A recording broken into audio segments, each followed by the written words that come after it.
ದೇವರ ಪರಿಶುದ್ಧ ನಾಮಕ್ಕೆ ಸ್ತೋತ್ರ ಉಂಟಾಗಲಿ. ಪ್ರಿಯರೇ, ಯೇಸು ನಿಮ್ಮನ್ನು ಪ್ರೀತಿಸ್ತಾನೆ. ಈ ಜೀವವಾಣಿ ಕಾರ್ಯಕ್ರಮದಲ್ಲಿ ಪ್ರಿಯರೇ, ನಿಮಗೆಲ್ಲರಿಗೆ ಯೇಸು ನಾಮದಲ್ಲಿ ಸ್ವಾಗತಿಸ್ತೇನೆ. ಪ್ರಿಯರೇ, ಈ ಕಾರ್ಯಕ್ರಮವು ಎಷ್ಟೋ ಸಮಯದಿಂದ ಟೆಲಿಕಾಸ್ಟ್ ಆಗ್ತಾ ಉಂಟು, ನೀವು ನೋಡ್ತಾ ಇದ್ದೀರಿ. ನಾನು ಸಂತೋಷಿಸ್ತೇನೆ. ಮತ್ತು ನೀವು ಕರೆ ಮಾಡುವಾಗ ಈ ಕಾರ್ಯಕ್ರಮವನ್ನು ನೋಡಿ ಪ್ರಾರ್ಥನೆಗೋಸ್ಕರ, ಬೇರೆ ಕೆಲವು ವಿಷಯಗೋಸ್ಕರ ನಾನು ಸಂತೋಷ ಪಡ್ತೇನೆ. ದೇವರಿಗೆ ಸ್ತೋತ್ರ. ಇವತ್ತು ಕೂಡ ದೇವರು ನಿಮ್ಮ ಹತ್ರ ದೇವರ ವಾಕ್ಯದ ಮುಖಾಂತರ ದೇವರು ಮಾತಾಡ್ತಾನೆ.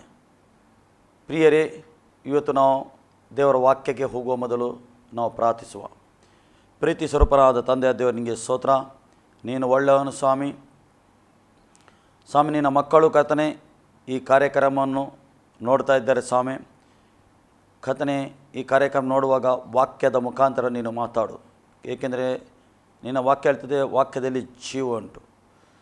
ಕರ್ತನೇ, ಈ ಜೀವ, ಈ ವಾಕ್ಯ ಕೇಳುವಾಗ, ಅವರು ಈ ಶಬ್ದ ಕೇಳುವಾಗ ಕರ್ತನೇ ಅವರ ಹೃದಯದೊಳಗೆ ಜೀವ ಬರಲಿ ಕರ್ತನೇ, ಕ್ರಿಸ್ತನ ಜೀವ ಕರ್ತನೇ. ತಂದೆ, ನಿನಗೆ ಸ್ತೋತ್ರ ಕರ್ತನೇ. ನೀನು ಮಾತಾಡಬೇಕು, ನಾವು ಕೇಳಬೇಕು ಕರ್ತನೇ. ಮಕ್ಕಳ ಪ್ರಶ್ನೆಗೆ ನೀನು ಉತ್ತರ ಕೊಡಬೇಕೆಂದು ನಾನು ಪ್ರಾರ್ಥನೆ. ಆಮೇನ್. ಪ್ರಿಯರೇ, ಇವತ್ತು ಲೂಕನ ಶುಭ ಸಂದೇಶ 5:17 ಅಲ್ಲಿ ಈ ರೀತಿ ಹೇಳ್ತಾ ಉಂಟು.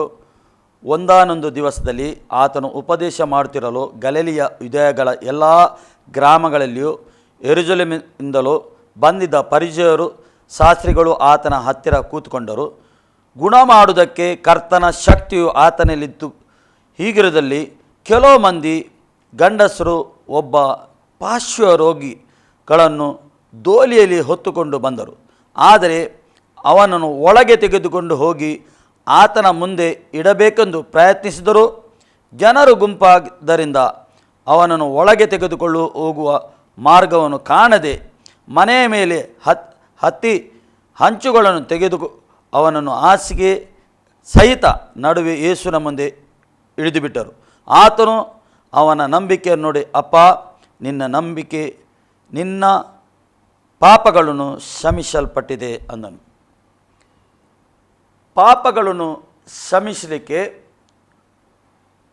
ಒಬ್ಬನಿಗೆ ಮಾತ್ರ ಅಧಿಕಾರ ಉಂಟು, ಅದು ದೇವರಿಗೆ. ಆದರೂ ಯೇಸು ಹೇಳ್ತಾನೆ, ನಿನ್ನ ಪಾಪಗಳು ಕ್ಷಮಿಸಲ್ಪಟ್ಟಿದೆ. ಅಂದರೆ ಆತನೇ ದೇವರಾಗಿದ್ದ. ಆತನೇ ದೇವರು ಮಾನವನಾಗಿ ಈ ಲೋಕಕ್ಕೆ ಬಂದಿದ್ದ. ಆದರೂ ನಾವು ನೋಡ್ತೇವೆ,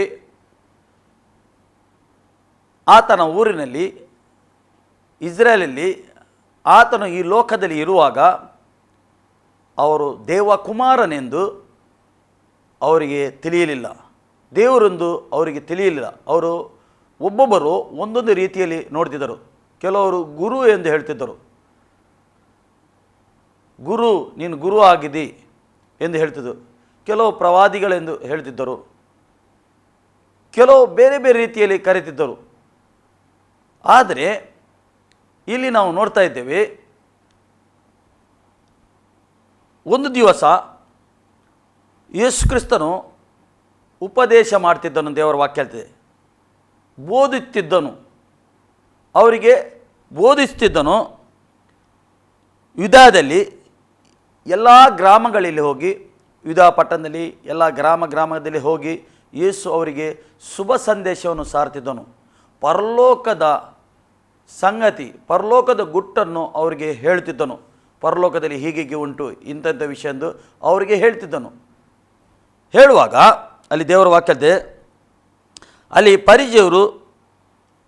ಪರಿಸೇಯರು ನ್ಯಾಯಶಾಸ್ತ್ರಿಗಳು ಆತನ ಹತ್ತಿರಗೆ ಕೂತ್ಕೊಂಡಿದ್ದರು. ಪರಿಸೇಯರು ಮತ್ತು ನ್ಯಾಯಶಾಸ್ತ್ರಿಗಳು ಆತನಲ್ಲಿ ಕೂತ್ಕೊಂಡು ಅವರು ಕೂಡ ಇವನ ಮಾತು, ಯೇಸು ಕ್ರಿಸ್ತನ ಮಾತು ಕೇಳ್ತಿದ್ದರು. ಯೇಸು ಕ್ರಿಸ್ತನ ಬೋಧನೆ ಮಾಡ್ತಿದ್ದ, ಅವರು ಕೇಳ್ತಿದ್ದರು. ಅವರ ಆಲೋಚನೆ ಪ್ರಕಾರ ಅವರು ಸತ್ಯವೇದವನ್ನು ಓದಿದವರು. ಶಾಸ್ತ್ರಿಗಳು, ನ್ಯಾಯಶಾಸ್ತ್ರಿಗಳು ಸತ್ಯವೇದವನ್ನು ಓದಿದ್ದಾರೆ. ಅವರಿಗೆ ಚೆನ್ನಾಗಿ ಗೊತ್ತುಂಟು. ಅಲ್ಲಿ ಅವರು ಕೂತ್ಕೊಂಡಿದ್ದಾರೆ. ಅವರ ಭಾವನೆ, ಇವರು ಯೇಸುವಿನ ಮಾತು ಕೇಳ್ತಿದ್ದರು, ಆದರೆ ಇವರ ಒಳಗಿಂದ ಒಂದಿತ್ತು, ನಾವು ಎಲ್ಲ ತಿಳಿದವರಾಗಿದ್ದೇವೆ, ನಮಗೆಲ್ಲ ಗೊತ್ತುಂಟು, ನಾವೆಲ್ಲ ತಿಳಿದವರಾಗಿದ್ದು ಆ ಭಾವನೆಯಿಂದ ಈಗ ಯೇಸು ಏನು ಹೇಳ್ತಾನೋ ನಾವು ಕೇಳುವ ಎಂದು ಅಲ್ಲಿ ಯೇಸುವಿನ ಹತ್ತಿರ ಕೂತ್ಕೊಳ್ತಾ ಇದ್ದರು. ಮತ್ತು ಯೇಸು ಏನು ಮಾಡ್ತಾನೆ ನೋಡುವ ಎಂದು ಆ ರೀತಿಯಲ್ಲಿ ಆ ಆಲೋಚನೆಯಲ್ಲಿ ಅಲ್ಲಿ ಯೇಸುವಿನ ಹತ್ತಿರ ಕೂತ್ಕೊಂಡವರು ಯೇಸುವಿನ ಮಾತನ್ನು ಕೇಳುತ್ತಿದ್ದರು. ಅಲ್ಲಿ ದೇವರ ವಾಕ್ಯ ಹೇಳ್ತದೆ, ಗುಣ ಮಾಡುವುದಕ್ಕೆ ಕರ್ತನ ಶಕ್ತಿ ಆತನಲ್ಲಿತ್ತು. ಗುಣ ಮಾಡುವುದಕ್ಕೆ, ಸ್ವಸ್ಥತೆ ಮಾಡುವುದಕ್ಕೆ, ಬಿಡುಗಡೆ ಮಾಡುವುದಕ್ಕೆ ಆತನಲ್ಲಿ ಆ ಶಕ್ತಿ ಇತ್ತು. ಏಕೆಂದರೆ ಆತನೇ ದೇವರಾಗಿದ್ದನು. ಆತನಲ್ಲಿ ಆ ಶಕ್ತಿ ಇತ್ತು. ದೇವರ ವಾಕ್ಯ ಹೇಳ್ತದೆ ಅಲ್ಲಿ ಶಕ್ತಿ ಇತ್ತು.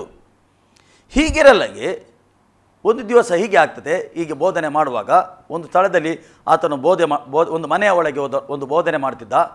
ಆ ಸಮಯದಲ್ಲಿ ಪ್ರಿಯರೇ ಈ ರೀತಿ ಆಯಿತು. ಕೆಲವು ಮಂದಿ ಗಂಡಸರು ಒಬ್ಬ ಪಾರ್ಶ್ವರೋಗಿಯನ್ನು ದೋಲಿಯಲ್ಲಿ ಹೊತ್ತುಕೊಂಡು ಬಂದರು. ಪಾರ್ಶ್ವರೋಗಿಗೆ ಏನಾಗ್ತದೆ, ಅವರ ಒಂದು ಸೈಡ್ ಇರುವುದಿಲ್ಲ, ಡೆಡ್ ಆಗಿರ್ತದೆ, ನಡೆಯಲಿಕ್ಕೆ ಆಗುವುದಿಲ್ಲ. ಆಗ್ಬೋದು, ಅವರು ಎಷ್ಟೋ ಕಡೆ ಕೊಂಡೋಗ್ಬೋದು, ಮದ್ದು ಮಾಡಬಹುದು, ಅವರಿಗೆ ಆದಷ್ಟು ಪ್ರಯತ್ನ ಮಾಡ್ಬೋದು. ಆದರೂ ಈ ಯೌವನಸ್ಥರು ಏನು ಮಾಡ್ತಾರೆ, ಒಂದು ಮನಸ್ಸು ಮಾಡ್ತಾ ಇದ್ದಾರೆ. ಏನಿಲ್ಲಿ ನಾವು ಎಷ್ಟು ಪ್ರಯತ್ನ ಮಾಡಿದ್ದೇವೆ, ಎಷ್ಟು ಕಡೆಗೆ ಹೋಗಿದ್ದೇವೆ, ಆದರೂ ಒಂದು ಕೊನೆಯ ಪ್ರಯತ್ನ ಮಾಡುವ ಎಂದು ದೋಲಿಯಲ್ಲಿ ಹೊತ್ತುಕೊಂಡು ಅವರು ಯೇಸು ಇದ್ದ ಸ್ಥಳಕ್ಕೆ ಬರ್ತಾ ಇದ್ದಾರೆ. ಅಲ್ಲಿ ಯೇಸು ಇದ್ದ ಸ್ಥಳಕ್ಕೆ ಬಂದರು. ಆದರೆ ಅವನನ್ನು ಒಳಗೆ ತೆಗೆದುಕೊಂಡು ಹೋಗಿ ಅವನ ಮುಂದೆ ಇಡಬೇಕೆಂದು ಪ್ರಯತ್ನಿಸಿದರು. ಅವರು ಏನು ಮಾಡಿದರು, ಒಳಗೆ ತಗೊಂಡು ಹೋಗಬೇಕು, ಆ ಮನೆಯ ಒಳಗೆ ಕೊಂಡು ಹೋಗಬೇಕು, ಯೇಸುವಿನ ಮುಂದೆ ಹಿಡಬೇಕು, ಯೇಸು ಕೈ ಹಿಡಬೇಕು, ಯೇಸು ಏನಾದರೂ ಪ್ರಾರ್ಥನೆ ಮಾಡಬೇಕು, ಆಗ ಅವನು ಗುಣ ಆಗ್ತಾನೆಂದು ಆ ಭಾವನೆಯಿಂದ ಅವರು ಬರುವಾಗ ಅಲ್ಲಿ ದೇವರ ವಾಕ್ಯ ಹೇಳ್ತದೆ, ಅವರು ಪ್ರಯತ್ನ ಮಾಡಿದರು, ಆ ಮನೆಯ ಒಳಗೆ ಹೋಗಲಿಕ್ಕೆ ಪ್ರಯತ್ನ ಮಾಡಿದರು.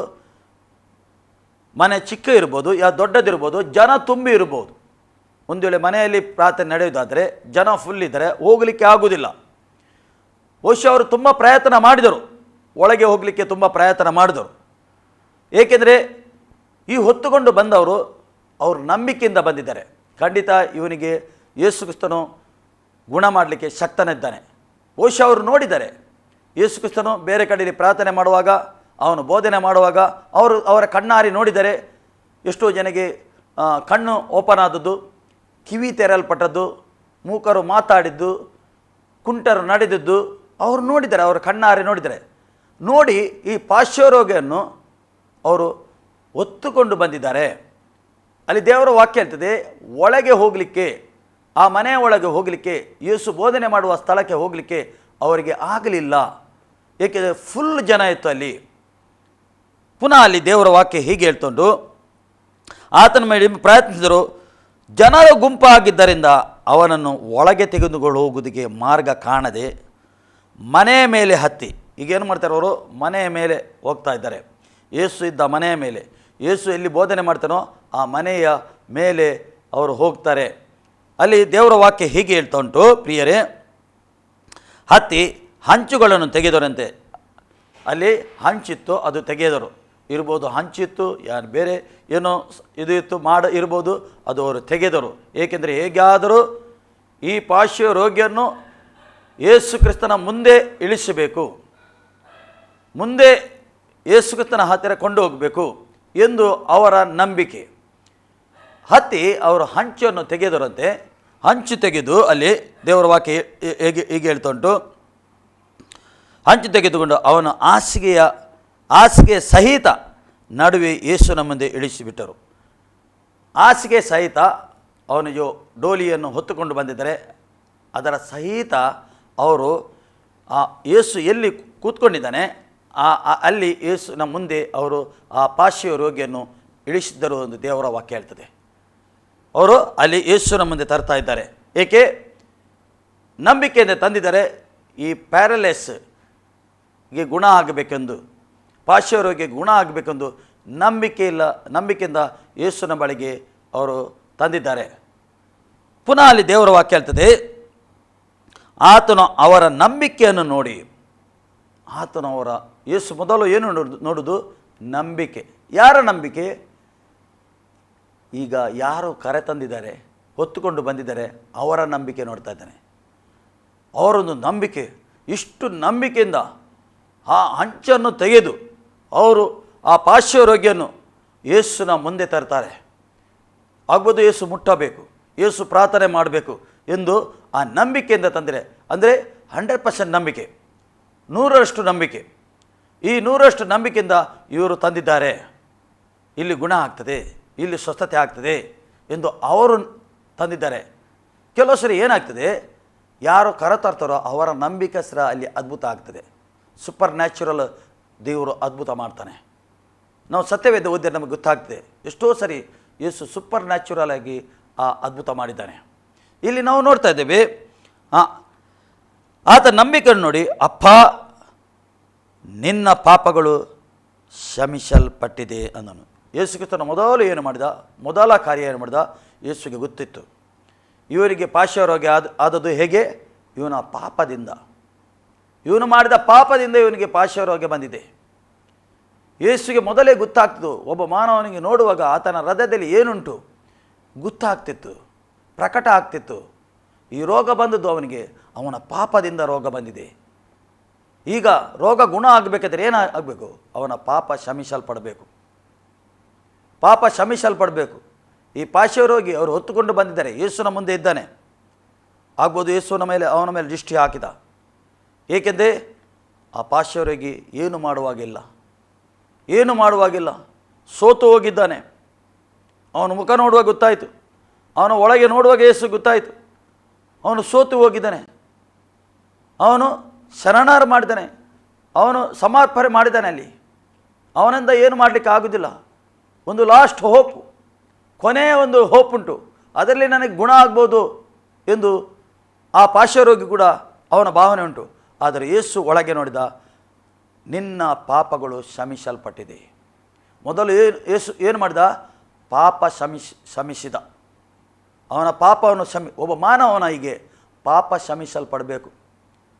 ಯೇಸು ಕ್ರಿಸ್ತನು ಈ ಲೋಕದಲ್ಲಿ ಬಂದದ್ದು ಪ್ರಿಯರೇ, ಪಾಪಗಳನ್ನು ಕ್ಷಮಿಸಲಿಕ್ಕೆ ಬಂದದ್ದು, ಪಾಪ ಕ್ಷಮಾಪಣೆ ಮಾಡಲಿಕ್ಕೆ ಬಂದದ್ದು ಪ್ರಿಯರೇ, ಪಾಪಿಗಳನ್ನು ಹುಡುಕಿ ಬಂದದ್ದು. ಯೇಸು ಹೇಳ್ತಾನೆ, ನಾನು ನೀತಿವಂತನನ್ನು ಹುಡುಕೊಂಡು ಬರಲಿಲ್ಲ, ನಾನು ಪಾಪಿಗಳನ್ನು ಹುಡುಕಿ ಬಂದಿದ್ದೇನೆ. ಯೇಸು ಪಾಪಿಗಳ ಮಧ್ಯದಲ್ಲಿ ಹೋಗ್ತಿದ್ದ, ಅವರ ಮಧ್ಯದಲ್ಲಿ ಕೂತ್ಕೊಳ್ತಿದ್ದ, ಅವರ ಮಧ್ಯದಲ್ಲಿ ಮಾತಾಡ್ತಿದ್ದ. ಪಾಪಿಗಳ ಮಧ್ಯದಲ್ಲಿ ಪರಿಚಯವರು, ಶಾಸ್ತ್ರಿಗಳು ಯೇಸುವಿನ ಮೇಲೆ ಸಿಟ್ಟು ಮಾಡ್ತಿದ್ದರು. ಇವನು ಯೋಧ್ಯನಾಗಿದ್ದಾನೆ, ಈ ಪಾಪಿಗಳ ಮಧ್ಯದಲ್ಲಿ ಏಕೆ ಇವನು ಕೂತ್ಕೊಳ್ಳೋದು, ಅವರ ಒಟ್ಟಿಗೆ ಏಕೆ ಊಟ ಮಾಡೋದು, ಅವರು ಆಗ್ತಿರ್ಲಿಲ್ಲ. ಅದಕ್ಕೆ ಯೇಸು ಕ್ರಿಸ್ತನು ಒಂದು ದಿವಸ ಹೇಳ್ತಾರೆ, ನಾನು ನೀತಿವಂತನಾಗಿ ಅಂದರನ್ನು ಕರೆಯಲಿಕ್ಕೆ ಬರಲಿಲ್ಲ, ನಾನು ಪಾಪಿಗಳನ್ನು ಕರೆಯಲಿಕ್ಕೆ ಬಂದಿದ್ದೇನೆ. ಪ್ರಿಯರೇ, ಇಲ್ಲಿ ನೋಡ್ತಾ ಇದ್ದೇವೆ, ಈ ಪಾರ್ಶ್ವರೋಗಿಗೆ ಇವನು ಪಾಪ ಮಾಡೋದರಿಂದ ಇವನಿಗೆ ಕಾಯಿಲೆ ಉಂಟೆಂದು. ಅದಕ್ಕೆ ಯೇಸು ಮೊದಲು ಪಾಪ ಕ್ಷಮಾಪಣೆ ಮಾಡಿದ. ಒಬ್ಬ ಮಾನವನಿಗೆ ಯೇಸು ಈಗ ಲೋಕದಲ್ಲಿ ಆ ಸಮಯದಲ್ಲಿ ಒಬ್ಬ ಮಾನವನಾಗಿದ್ದ. ಅವರ ದೃಷ್ಟಿಯಲ್ಲಿ ನೋಡುವಾಗ ಒಬ್ಬ ಮಾನವನು, ಅವರಾಗೆ ಒಬ್ಬ ಮಾನವನು ಪಾಪ ಹೇಗೆ ಕ್ಷಮಾಪಣೆ ಮಾಡೋದು? ಅವ್ರು ಹೇಳ್ತಾರೆ, ದೇವರಿಗೆ ಮಾತ್ರ ಒಂದು ಅಧಿಕಾರ ಉಂಟು ಪಾಪ ಕ್ಷಮಾಪಣೆ ಮಾಡಲಿಕ್ಕೆ, ಮತ್ತು ಯಾರಿಗೆ ಅಧಿಕಾರ ಇಲ್ಲ, ಆದರಿಗೆ ಅವರಿಗೆ ಗೊತ್ತಿಲ್ಲ. ಇವರೇ ದೇವರಾಗಿ ಬಂದಿದ್ದಾನೆ, ಮಾನವನಾಗಿ ಬಂದಿದ್ದಾನೆ. ಅವ್ರಿಗೆ ಗೊತ್ತಿಲ್ಲದ ಕಾರಣ ಅವರು ಅವನಿಗೆ ಅವರ ಹಾಗೆ ದೃಷ್ಟಿಯಲ್ಲಿ ನೋಡ್ತಿದ್ದರು. ಆದರೆ ಯೇಸುಗೆ ಪಾಪ ಕ್ಷಮಾಪಣೆ ಮಾಡುವ ಅಧಿಕಾರ ಇತ್ತು. ಇವತ್ತು ಪಾಪ ಕ್ಷಮಾಪಣೆ ಆಗಬೇಕಾದ್ರೆ ಯೇಸು ಬೇಕು. ಯೇಸುನ ರಕ್ತದಿಂದ ಪಾಪ ಸಮರ್ಪಣೆ ಆಗ್ತದೆ. ಒಬ್ಬ ಪಾಪ ಇದ್ದರೆ ಒಬ್ಬ ಮಾನವಿಗೆ ಕಾಯಿಲೆ ಬರ್ತದೆ, ಇಲ್ಲಿ ತೋರಿಸಿಕೊಡ್ತದೆ ಪ್ರಿಯರೇ. ಒಬ್ಬ ಕಾಯಿಲೆ ಇದ್ದವನಿಗೆ ಅವನ ಒಳಗೆ ಪಾಪ ಉಂಟು ಎಂದು ಇಲ್ಲಿ ತೋರಿಸಿಕೊಡ್ತದೆ, ಈ ಸತ್ಯವೇದದಲ್ಲಿ ತೋರಿಸಿಕೊಡ್ತದೆ. ಅದಕ್ಕೆ ಥರ ಯೇಸು ಏನು ಮಾಡ್ತಾನೆ, ಮೊದಲು ಅವನ ಪಾಪ ಸಮಾಪನೆ ಮಾಡ್ತಾನೆ. ಮತ್ತು ಈಗ ಮುಂದೆ ಏನು ಮಾಡ್ತಾನೆ ನೋಡುವ ನಾವು. ಅದಕ್ಕೆ ಶಾಸ್ತ್ರಿಗಳು, ಪರಿಚಯವರು ದೇವ ದೋಷಣೆ ಮಾಡುವ ಇವನನ್ನು ಎಷ್ಟರವನು, ಇವನು ದೇವ ದೋಷಣೆ ಮಾಡ್ತಾ ಇದ್ದಾನೆ, ಇವನು ಎಷ್ಟರವನು. ಏಕೆಂದರೆ ಅವರಿಗೆ ಗೊತ್ತಿಲ್ಲದ ಕಾರಣ. ಒಂದು ವೇಳೆ ನಿಜವಾಗಿ ಇವನು ದೇವ ಕುಮಾರನಾಗಿದ್ದಾನೆ, ದೇವರೇ ಮಾನವನಾಗಿ ಬಂದಿದ್ದಾನೆಂದು ಪರಿಚಯವರಿಗೆ ಶಾಸ್ತ್ರಿಗೆ ಗೊತ್ತಿದ್ದರೆ ಯೇಸುಗೆ ಕೊಲ್ಲುತ್ತಿರಲಿಲ್ಲ ಅವರು. ಗೊತ್ತಿಲ್ಲದ ಕಾರಣ ಅದು ಅವರು ತಿಳಿಯದೆ ಅವರು ಮಾಡಿದ್ದಾರೆ. ತಿಳಿಯದೆ ಅವರು ಯೇಸುವನ್ನು ಕೊಂದಿದ್ದಾರೆ. ಅದು ದೇವರ ಚಿತ್ತ ಇತ್ತು. ತಂದೆ ಆದ ದೇವರ ಚಿತ್ತ ಇತ್ತು. ಯೇಸು ಈ ಲೋಕದಲ್ಲಿ ಬರಬೇಕು, ಈ ಲೋಕದಲ್ಲಿ ಕಷ್ಟವನ್ನು ಅನುಭವ ಮಾಡಬೇಕು, ರಕ್ತವನ್ನು ಸುರಿಸಬೇಕು, ಶಿಲುಬೆಯಲ್ಲಿ ಸಾಯಬೇಕು, ಮೂರನೇ ದಿವಸ ಯೇಸು ಕ್ರಿಸ್ತನ ಜೀವಂತ ಹೇಳಬೇಕು ಎಂದು ಅದು ತಂದೆಯಾದ ಚಿತ್ತ ಇತ್ತು. ತಂದೆಯ ಚಿತ್ತ ಪ್ರಕಾರ ಅದು ಆಗಿದೆ. ಅದಕ್ಕೆ ಸರ್ ಇಲ್ಲಿ ನಾವು ನೋಡ್ತೇವೆ, ಈ ಪರಿಚಯವರು ಶಾಸ್ತ್ರ ಇವನು ಎಷ್ಟರ ಮಟ್ಟವನು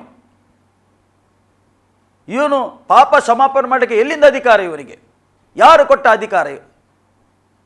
ಇವನಿಗೆ ಎಲ್ಲಿಂದ ಬಂದಿದೆ ಅಧಿಕಾರ ಎಂದು ಪರಿಚಯವರು ಅಲ್ಲಿ ಯೇಸುಗೆ ದೂಷಿತರು.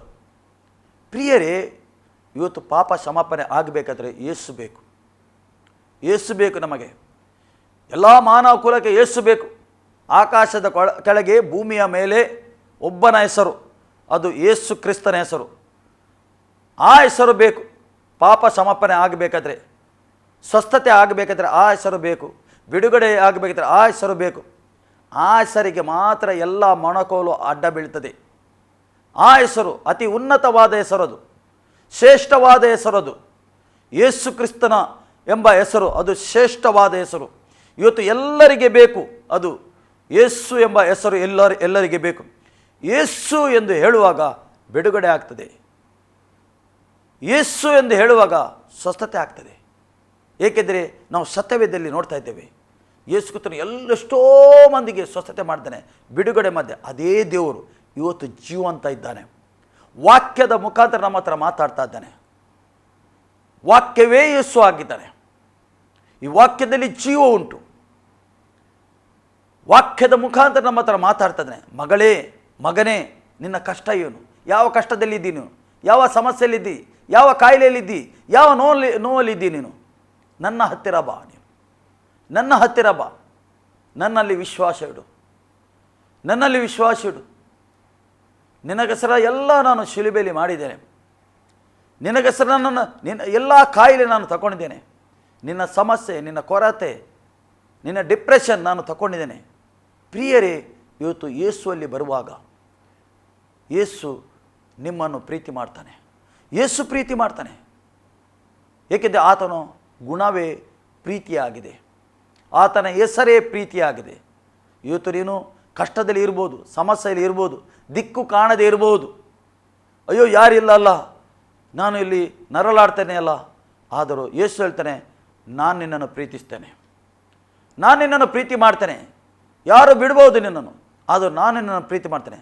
ಮಗಳೇ, ನನ್ನ ಹತ್ತಿರ ಬಾ, ಮಾನಸಾಂತರ ಆಗು. ಮಗನೇ, ಮಾನಸಾಂತರ ಆಗು. ಪಶ್ಚಾತ್ತಾಪ ಆಗಿ ನನ್ನ ಹತ್ತಿರ ಬಾ. ಪಶ್ಚಾತ್ತಾಪದ ಒಂದು ಹೃದಯದಿಂದ ನನ್ನ ಹತ್ತಿರ ಬಾ.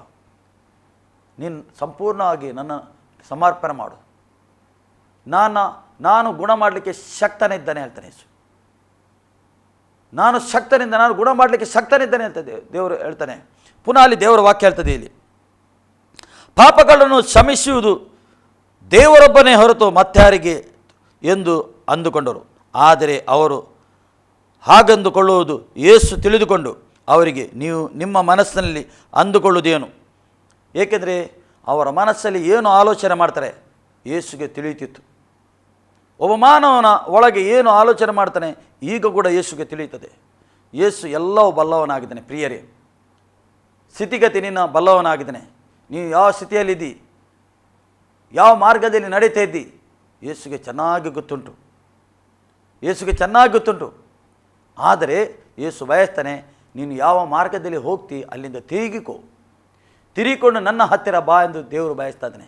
ಏಕೆಂದರೆ ಅದಕ್ಕೆ ಯೇಸು ಹೇಳ್ತಾರೆ, ನಾನೇ ಮಾರ್ಗವಾಗಿದ್ದೇನೆ, ನಾನೇ ಸತ್ಯವಾಗಿದ್ದೇನೆ, ನಾನೇ ಜೀವವಾಗಿದ್ದೇನೆ.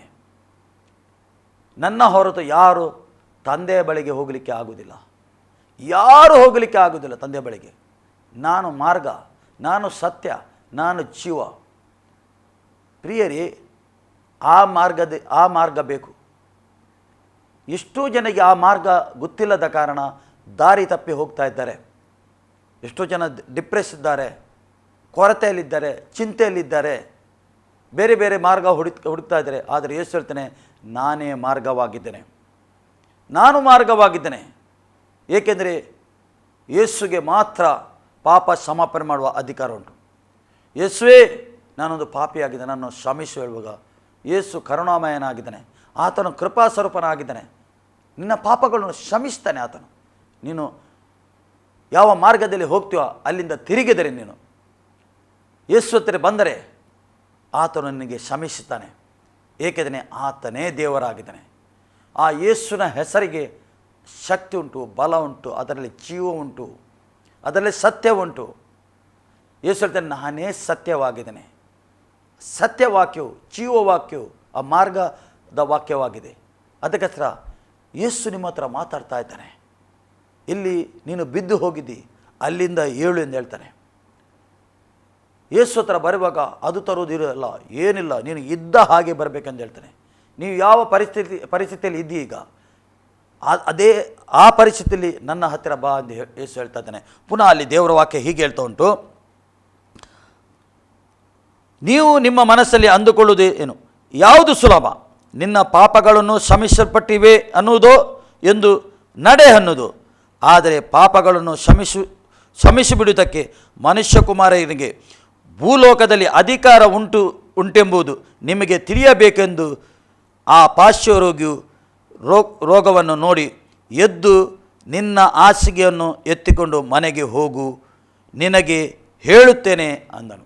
ಅಧಿಕಾರದ ಮಾತನ್ನು ಹೇಳ್ತನು. ನಿನ್ನ ಹಾಸಿಗೆಯನ್ನು ತೆಗೆದು ಎತ್ತುಕೊಂಡು ನೀನು ಎದ್ದುಕೊಂಡು ನಡೆ ಎಂದು ಹೇಳ್ತಾನೆ. ನೀನು ನಡೆ, ನಿನ್ನ ಹಾಸಿಗೆ ನಡೆ ಎಂದು ಹೇಳ್ತಾನೆ. ಯೇಸು ನೋಡಿ ಅಧಿಕಾರದ ಮಾತನ್ನು ಹೇಳ್ತಾ ಇದ್ದಾನೆ. ನಿನ್ನ ಹಾಸಿಗೆಯನ್ನು ತೆಗೆ, ನಿನ್ನ ಕೈಯಲ್ಲಿ ಹಿಡ್ಕೋ, ನೀನು ಈಗ ನಡೆ, ಮುಂದಕ್ಕೆ ಹೋಗು, ನೀನು ನಡೆ ಎಂದು ಹೇಳ್ತಾನೆ. ಯೇಸು ಅಲ್ಲೇ ಬಿಡಲಿಲ್ಲ ಪಾರ್ಶ್ವರೋಗಿಯನ್ನು. ಪಾಪ ಕ್ಷಮಿಸಲು ಪಟ್ಟ ಮೇಲೆ ಅಲ್ಲೇ ಬಿಡಲಿಲ್ಲ, ಮುಂದೆ ಹೋದ, ಮುಂದೆ ಒಂದು ಸ್ಟೆಪ್ ಹೋದ.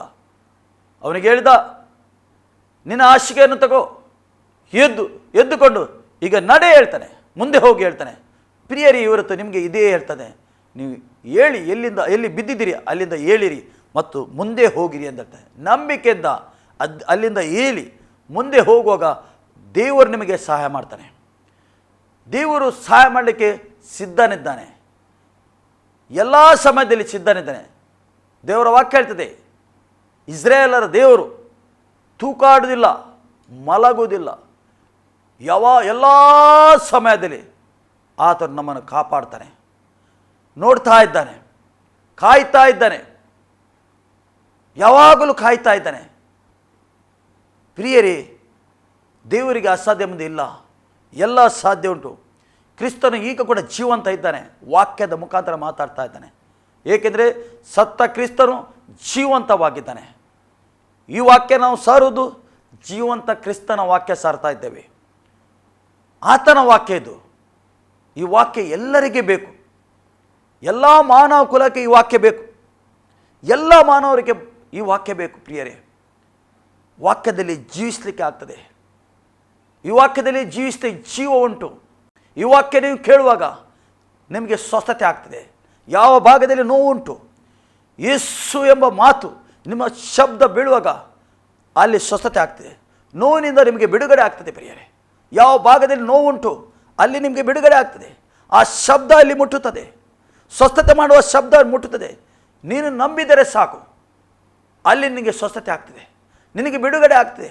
ಇವತ್ತು ನಿನಗೆ ನಡೆಯಲಿಕ್ಕೆ ಆಗುವುದಿಲ್ಲವೋ, ನೀನು ನಂಬಿಕೆಯಿಂದ ಯೇಸುವಿನ ಹೆಸರಿನಲ್ಲಿ ನೀನು ಮೆಟ್ಟು ತೆಗೆಯುವಾಗ ಅಲ್ಲಿ ದೇವರು ಕಾರ್ಯ ಮಾಡ್ತಾನೆ. ಎಷ್ಟ ತನಕ ನೀನು ಅಲ್ಲಿಂದ ಏಳುವುದಿಲ್ಲವೋ, ದೇವರು ಏನು ಮಾಡಲಿಕ್ಕೆ, ದೇವರು ಹೇಳ್ತಾನೆ ಅಲ್ಲಿಂದ ಎದ್ದು ನಡೆ, ನಂಬಿಕೆಯಿಂದ ಏಳು, ನಂಬಿಕೆಯಿಂದ ನೀನು ನಿನ್ನ ಹೆಜ್ಜೆಯನ್ನು ಇಡು ಹೇಳ್ತಾ ಇದ್ದಾರೆ. ನಂಬಿಕೆಯಿಂದ, ನಿನ್ನ ನಂಬಿಕೆ ನಿನಗೆ ಸ್ವಸ್ಥ ಮಾಡಿದೆ. ನಾವು ಸತ್ಯವೇದದಲ್ಲಿ ನೋಡ್ತಾ ಇದ್ದೇವೆ, ಎಷ್ಟೋ ಯೇಸು ಕ್ರಿಸ್ತನು ಸ್ವಸ್ಥತೆ ಮಾಡಿದೆ ಎಷ್ಟೋ ಜನರಿಗೆ.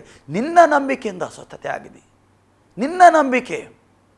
ಇವತ್ತು ಪ್ರಿಯರೇ, ಏನು ಬೇಕು? ನಂಬಿಕೆ ಬೇಕು. ಹೇಗೆ ಆ ಪಾರ್ಶ್ವ ರೋಗಿಯನ್ನು ಅವರು ಹೊತ್ತುಕೊಂಡು ಬಂದರು, ಹೆಗಲ ಮೇಲೆ ಹಾಕಿ ಬಂದರು. ಏಕೆ ಬಂದರು? ನಂಬಿಕೆಯಿಂದ ಬಂದರು. ಯೇಸುವಲ್ಲಿ ಯಾರು ನಂಬಿಕೆಯಲ್ಲಿ ಬರ್ತಾರೋ ಯೇಸು ಖಾಲಿ ಕೈಯಲ್ಲಿ ಕಳುಹಿಸುತ್ತಿಲ್ಲ. ಯೇಸು ಸ್ವಸ್ಥತೆ ಮಾಡಲಿಕ್ಕೆ ಸಿದ್ಧನಿದ್ದಾನೆ, ಯಾವಾಗಲೂ ಸ್ವಸ್ಥತೆ ಮಾಡಲಿಕ್ಕೆ ಸಿದ್ಧನಿದ್ದಾನೆ, ಯಾವಾಗ ನಿಮ್ಮ ಪಾಪ ಕ್ಷಮಾಪಣೆ ಮಾಡಲಿಕ್ಕೆ ಸಿದ್ಧನಿದ್ದಾನೆ. ಆದರೆ ನಾವು ಸಿದ್ಧರಿರಬೇಕು, ನಮ್ಮ ಹೃದಯ ಸಿದ್ಧ ಇರಬೇಕು, ನಾವು ಸಿದ್ಧ ಇರಬೇಕು. ನಾವು ಸಿದ್ಧ ಮನಸ್ಸಿನಿಂದ ನಂಬಿಕೆಯಿಂದ ಯೇಸುವಿನ ಹತ್ತಿರ ಬಂದರೆ ಖಂಡಿತ ನಿಮ್ಮ ಪಾಪ ಕ್ಷಮಾಪಣೆ ಮಾಡ್ತಾನೆ. ಖಂಡಿತ ನಿಮ್ಮ ರೋಗಕ್ಕೆ ಉತ್ತರ ಉಂಟು. ಯಾವ ಥರದ ರೋಗ ಇರಲಿ, ಆದರೂ ಯೇಸು ಗುಣ ಮಾಡಲಿಕ್ಕೆ ಶಕ್ತನಿದ್ದಾನೆ. ದೇವರ ವಾಕ್ಯ ಹೇಳ್ತದೆ, ನನ್ನ ಬಾಸುಂಡೆಯಿಂದ ನಿನಗೆ ನಾನು ಗುಣ ಮಾಡಿದ್ದೇನೆ. ನನ್ನ ಬಾಸುಂಡೆ ನೀನು ಗುಣ ಆಗಿದ್ದಿ.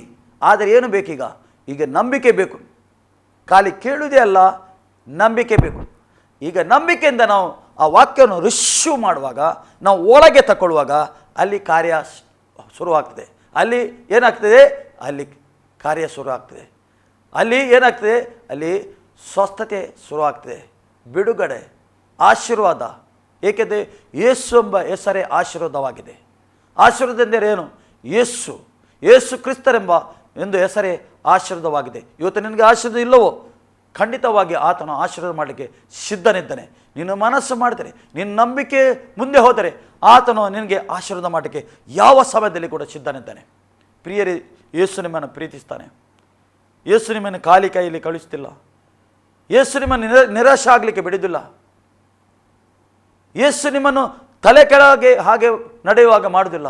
ನೀವು ತಲೆ ಎತ್ತು ನಡೆಯಬೇಕೆಂದು ದೇವರು ಬಯಸ್ತಾ ಇದ್ದಾನೆ. ನೀವು ಸುಖದಲ್ಲಿ ನಡೆಯಬೇಕು, ನೀವು ಸಂತೋಷದಲ್ಲಿ ನಡೆಯಬೇಕು. ಯೇಸು ಬಯಸ್ತಾ ಇದ್ದಾನೆ. ಯೇಸು ಕ್ರಿಸ್ತನು ಬಯಸ್ತಾ ಇದ್ದಾನೆ. ಯೇಸು ನಮ್ಮನ್ನು ಪ್ರೀತಿ ಮಾಡ್ತಾನೆ. ಪ್ರಿಯರೇ, ಚಿಂತೆ ಮಾಡಬೇಡಿ. ಯಾವ ವಿಷಯ ಚಿಂತೆ ಮಾಡಲಿಕ್ಕೆ ಹೋಗಬೇಡಿ. ಎಲ್ಲ ಭಾರ ನಮ್ಮ ಯೇಸುವಿನ ಮೇಲೆ ಹಾಕಿ, ಯೇಸು ನಿಮ್ಮ ಭಾರವನ್ನು ತಗೊಳ್ತಾನೆ.